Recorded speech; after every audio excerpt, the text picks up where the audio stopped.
각종 질병. 질병에 맞는 화합물을 찾아내는 것.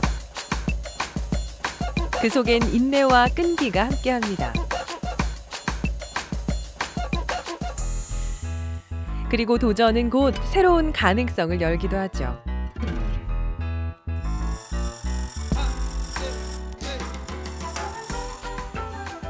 화합물이 만들어낸 놀라운 하모니, 신약 개발, 그 꿈의 도전이 시작됩니다.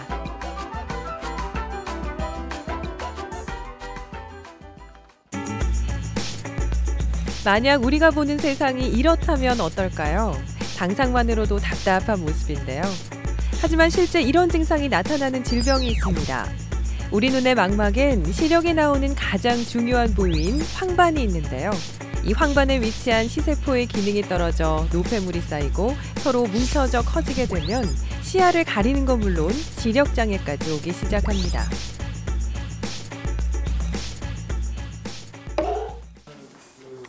흔히 60대 이상에서 가장 흔한 시력 상실의 원인으로 꼽히는 황반 변성.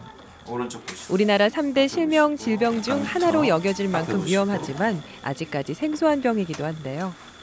예, 실제로 제가 망막 보는 외래 진료 환자 중에 한 3손가락 아니면 5손가락 안에 들어갈 수 있을 만큼 그 유병률이 많습니다. 그 중에서도 시력이 상실된 환자들이 상당히 많이 있으십니다. 더욱이 황반 변성은 시력 저하보다 무서운 점이 있습니다. 바로 만만치 않은 치료 과정인데요. 안구에 직접 약물을 주사해야 하는 고통과 불편이 따르기 때문입니다. 자, 왼쪽 한번 보실래요? 주사 이제 하겠습니다. 눈이 제일 고통스러워요. 찢어지는 것 같다 할까? 그렇게 아파요, 찢어지는 거. 현재 주사 치료를 하고 나면 환자들이 주사에 대한, 일단 눈에다 주사를 맞는다는 공포감이 많고요. 그리고 일정 부분에서 주사 관련돼서 통증이 생길 수도 있고, 저만 치료가 가능하게 되면 그런 합병증들을 줄일 수 있기 때문에 상당히 환자분들한테 도움이 많이 될 거로 생각이 됩니다. 고통을 동반한 치료, 그리고 비용 부담. 하지만 이제 환자들에게도 희망은 있습니다. 지난 2011년 황반 변성 치료의 단점을 극복하고자 새로운 신약 후보물질을 개발했는데요. 기존의 치료제가 고분자 단백질인 반면 새로 개발한 화합물의 경우 저분자 합성 화합물로 썼기 때문에 주사 대신 저만제 치료가 가능해진 겁니다.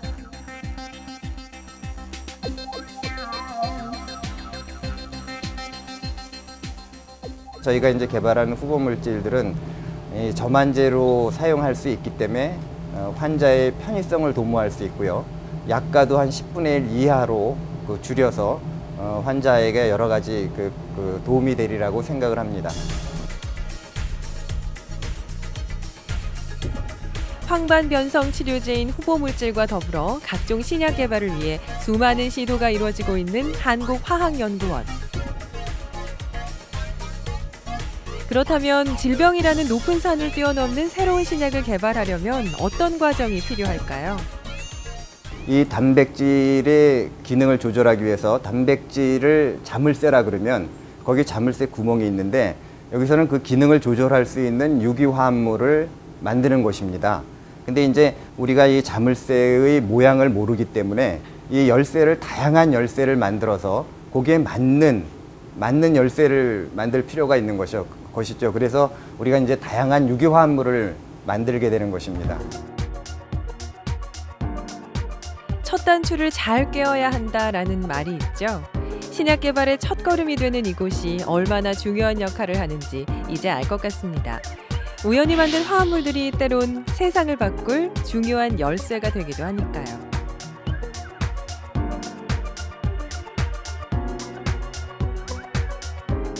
화학적 반응을 통해 결합된 화합물은 다양한 질환을 치료하고 예방할 수 있는 기본 물질입니다. 엄청난 가치를 가진 이 물질들의 체계적 관리는 필수일 텐데요. 국내 유일의 화합물 정보를 한 곳에 모아놓을 수 있는 한국화합물은행이 설립된 이유이기도 합니다. 지난 13년 동안 우리나라 국가연구 사업을 통해서 생산된 화합물이 약 지금 한 23만 종류 정도가 여기 보관되어 있습니다. 이 화합물들은 다시 그 우리나라 그 산업체라든지 연구소, 학교 같은 데다가 그 무상으로 공급이 돼 가지고 신약 개발이라든지 바이오 연구, 요즘 뭐 많이 유행을 타고 있는 BT 연구의 재료로 씨앗으로 사용되고 있습니다. 한국화합물은행의 물질들은 오랫동안 유지하기 위해 영하 20도 상태에서 보관하는데요. 또한 각종 화합물에 대한 기본 정보들을 제공, 최고 10조 원의 가치를 이끌어내며 미래를 위한 발판이 되고 있습니다. 우리나라 각 실험실에서 합성한 화합물들이 자기가 필요한 때 한 번만 쓰고는 거의 버리든지 폐기되든지 이렇게 됐습니다. 그렇지만은 2003년부터 국가 그 성과물 기탁제도라는 게 생겨가지고 국가 연구 사업으로 생산된 화물은 전부 화물은행에 기탁을 하게 되어 있습니다. 그리고 기탁이 되면 이 화물들은 모든 사람들이 다 공동 활용을 하게 되는 거죠. 10년이 넘는 세월 동안 쌓아올린 새로운 화합물의 기록들. 질병을 깨뜨릴 가능성이 있는 씨앗 물질이 있어 신약 개발의 성과는 앞으로도 무궁무진합니다. 많은 비용과 시간을 필요로 하는 신약 개발 과정. 실패율과 위험 부담을 최소화하기 위한 기술도 체계적으로 추진되고 있습니다. 약물이 되기 위한 약물성을 먼저 저희가 검증을 했고요. 그래서 약물성이 검증이 되면 이 약물이 약효를 나타내기 위한 실제로 몸속에 있는 약물의 농도를 재기 위해서 저희가 실제 그런 몸속에 있는 약효 농도를 봤고요. 그런 약효 농도를 보고 난 다음에는 실제로 이게 황반분변소 이외에 독성이 있는지 없는지를 검증하는 게 상당히 중요합니다. 그래서 저희 연구그룹에서는 다양한 모델을 써서 그 동물의 독성 실험들을 실행을 하였습니다. 임상 단계 이전의 후보 물질 발굴 단계에서부터 다양한 과정을 통해 신약으로서의 가능성이 가장 높은 후보 물질을 찾아내는 신약 플랫폼 기술. 그런데 조금 색다른 사실은 이곳에선 기존의 동물 실험에서 벗어나 열대어를 활용한 실험이 이루어지고 있다는 점입니다.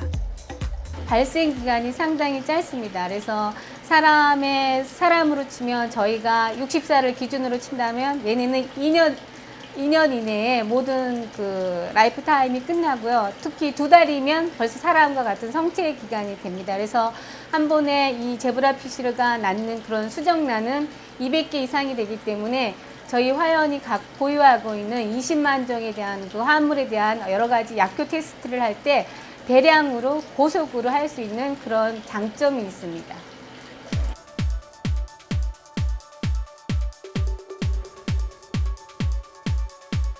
새로운 신약을 만들어낸다는 건 생명을 지키는 일이기에 그 과정이 결코 쉽지만은 않은데요. 짧게는 10년, 때론 그 이상의 시간과 노력이 필요하지만 그렇다고 모두가 성공하는 건 아닙니다.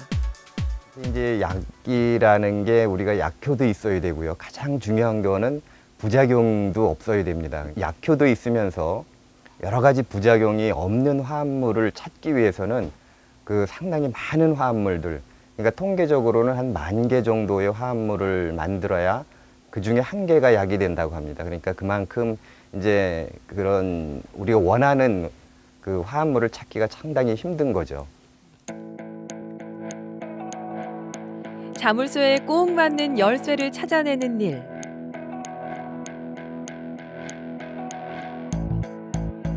화합물질이 만들어낸 성과물 신약은 실패와 인내를 바탕으로 끊임없이 도전하는 또 하나의 과학입니다.